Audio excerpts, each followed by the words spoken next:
Do you like the X-Files? Let me tell you, even if you don't like the X-Files, let me tell you about this episode. This isn't a normal X-Files episode. In fact, it was one of the spin-offs called The Lone Gunman, which was about the computer hacker nerds that used to work with Fox and, Agent Scully.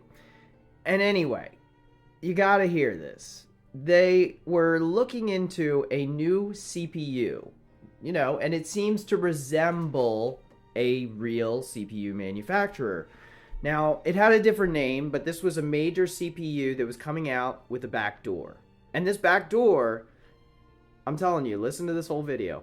This backdoor in the CPU, which reminds me a lot of Intel Management Engine, was something that they were trying to expose. And they actually broke into the actual manufacturing facility of this CPU manufacturer. And anyways, they found the CPU. They ended up meeting with other spies. But anyway, let me get to the real point. The real point is this CPU with the backdoor that was being released in the early 2000s, mind you. This was actually in 2001. Remember that. Early 2001, not the end of 2001, before mid 2001. That part's important. Now, these CPUs were in everything, and they had a backdoor. Well, guess what?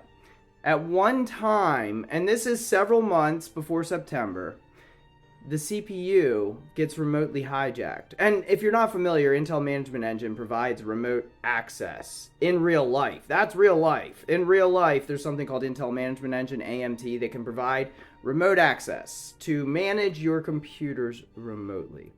But the unfortunate thing is it's something that is dependent upon the whole hardware, so you can't really get rid of it. Now, there are some ways you can neuter it, but you can't get rid of it completely. Anyway, these CPUs are in everything, and they control everything, and they have a backdoor in this episode.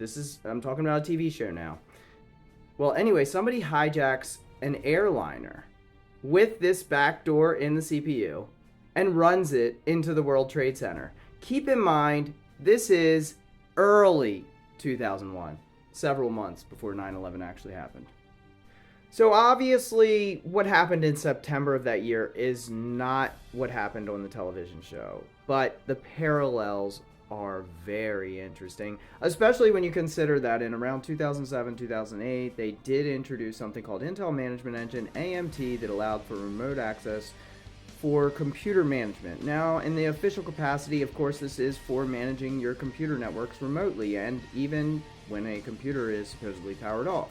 Now, also, this allowed to be happening through different network devices, even wirelessly.